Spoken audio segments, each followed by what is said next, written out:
Melodoristria paced back and forth in the receiving chamber. Inside of the temple that was built in her honor, back when most of the humanoids were barely able to bang rocks together and make tools. Ever since that day, she had not been able to rest with the feeling of defeat running through her body. She still remembered that boy and his companions, who had the audacity to stand against them when they were freed. Even with the attack from most of them, the boy was able to withstand their power. Eventually, they had to use the trap that imprisoned them to escape a boy and other humanoids. Instead of defeating those weaklings, Melodoristria was complicit with such a cowardly action. "Ah!" she roared and slammed her fist into the floor, causing it to shatter and leave behind a crater. "Mistress, what is the matter?" A priest came running into the chamber. "Leave me!" she raged. The priest scurried away in fright. "Damn Dominaster! If he was not so incompetent, we would be able to end that boy. Now I have to live with this disgrace for the rest of existence. I should rip his head off." Thinking of killing her leader gave her a brief sense of joy, distracting her from her shame. Melodoristria heard the sound of footsteps approaching where she was at. The thought of throwing a fireball at the intruder made her grin. Before she was able to gather her mana together, Melodoristria realized that it was one of her trusted minions. "Mistress, I hope I have not arrived at an inopportune time," Lady Ash questioned. "No, I am just trying to get rid of this repulsive feeling that was forced onto me by another," she growled. Melodoristria looked at this woman and thought about how long they had been sealed away. She remembered when she first created the Sword of Fire, a loyal group of priests that reported only to her and known to no other members of outside or inside the temple. Even after she was sealed away in that prison, the Sword of Fire continued their duties of making sure that carnage would continue throughout the world. The Council of Ten were responsible for making sure that the overflow continued and was never stopped so that the inferior beings would continue to worship them. After returning to her personal temple, she was happy to learn that they were still following the orders that she gave. Though the members were different, the loyalty was without question. Seeing that Melodoristria was in a better mood, Lady Ash bowed her head and informed her. "The elves have succeeded in testing a weapon and shield, which will allow them to hold off the overflow. One of my spies has informed me of this, though we are unable to learn more about the items that were created. Unfortunately, the Queen of the Elves has grown smart and figured out that we are interfering with their technological development." Listening to what Lady Ash had reported, Melodoristria thought about what this would mean. Grinning from the news, which caused the woman to be surprised by this reaction, Melodoristria said, "It seems as though I have gained a perfect opportunity to distract myself from this feeling inside of me."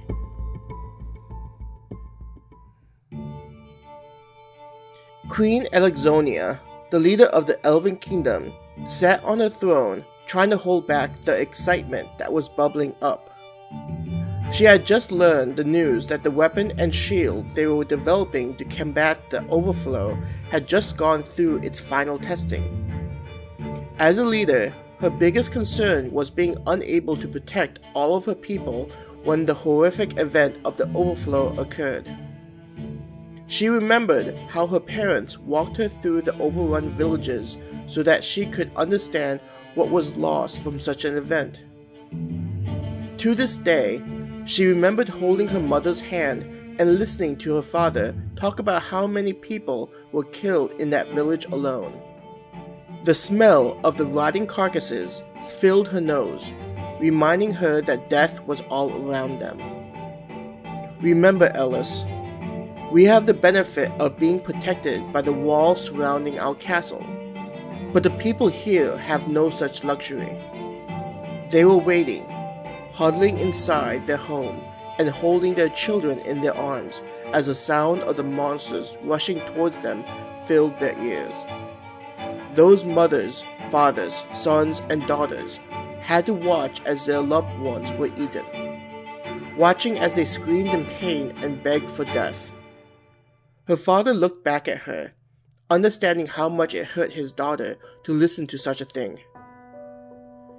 Inside our castle, I do not have to worry about seeing you or your mother being eaten.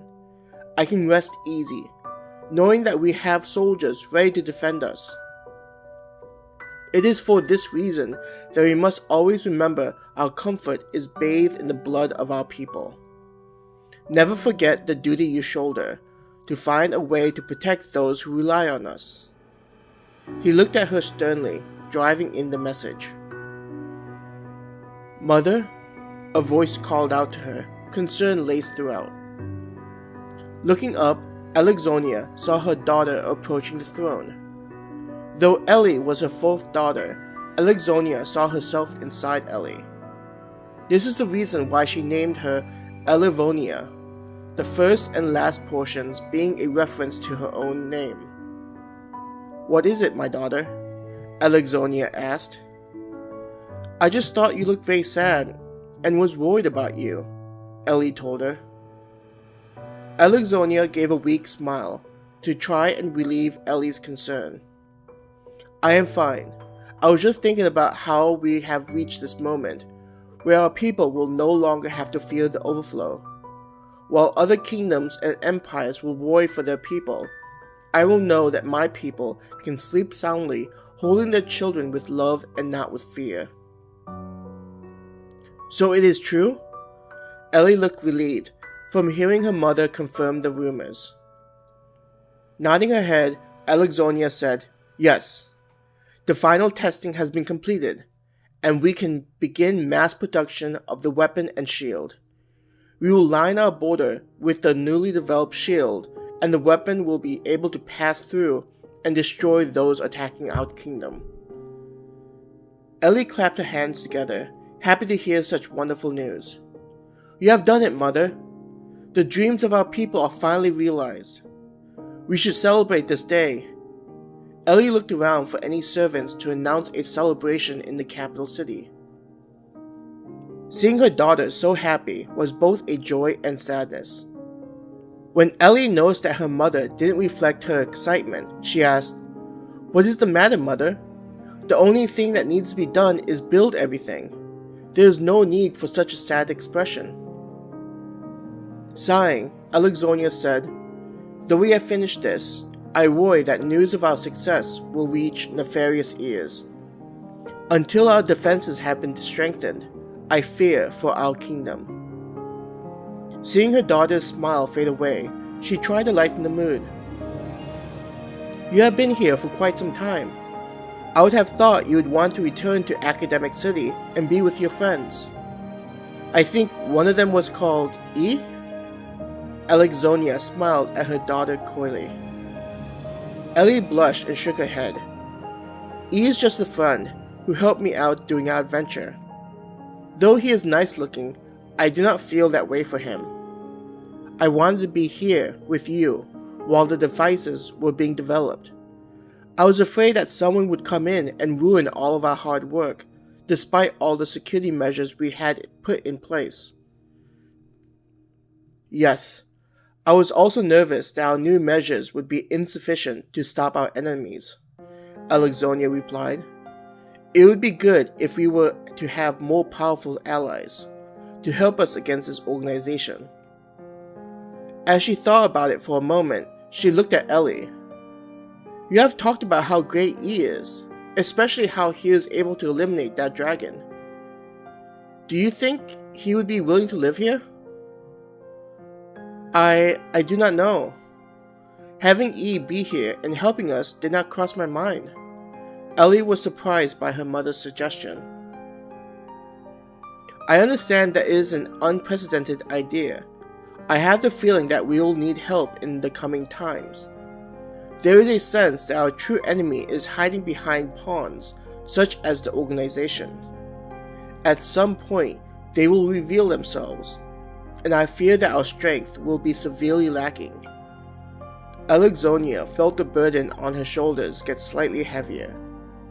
Often, she wondered why she is not permanently hunched over from the weight of her crown. We will prevail against those cowards who only sneak around. I believe in our people to work together. I do not doubt we will be able to stand against them. Ellie's face showed determination, but Alexonia could recognize the doubt in her daughter's eyes. Likely, Ellie also wished that the boy named E was with them.